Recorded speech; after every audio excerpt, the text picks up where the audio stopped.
Jésus-Christ n'a pas envoyé les disciples prêcher et dire aux gens: abandonnez vos péchés, abandonnez les mendicités, abandonnez les mensonges, abandonnez le vol, sinon vous irez en enfer.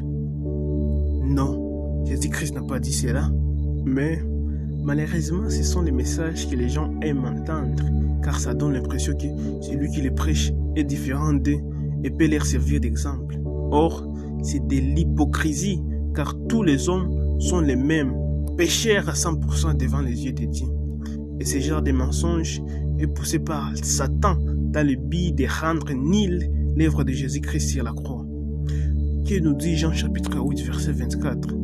C'est pourquoi je vous ai dit que vous mourrez dans vos péchés, car si vous ne croyez pas ce que je suis, vous mourrez dans vos péchés.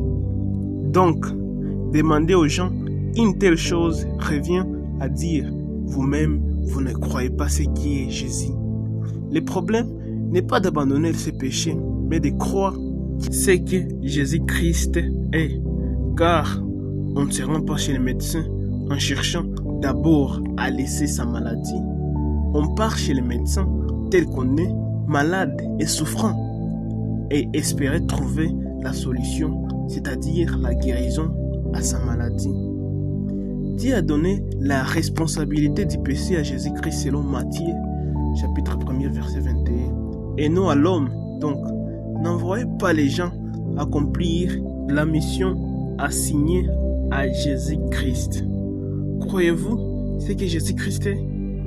Croyez-vous qu'il est le Christ? C'est lui qui vous sauve de vos péchés.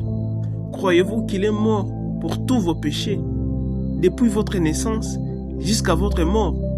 Si vous croyez à cela dans votre cœur, alors Dieu prendra la justice de Christ et les mettra sur vous. Et vous deviendrez juste et sans péché, car Christ a déjà payé pour tous les péchés de tous les hommes.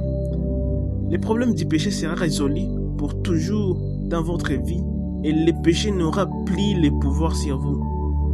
1 Pierre chapitre 2 verset 24, la Sainte Bible nous dit: lui qui a porté lui-même nos péchés en son corps sur les bois, afin qu'un mort au péché, nous vivions pour la justice.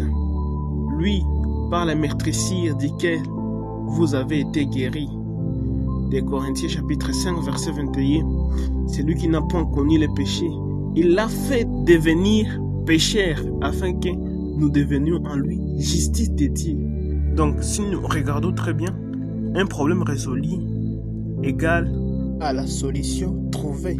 Mais si on cherche une solution, c'est-à-dire le problème n'est pas résolu. C'est pourquoi nous sommes invités à croire à la solution que Jésus-Christ nous a procurée par son travail accompli à la croix.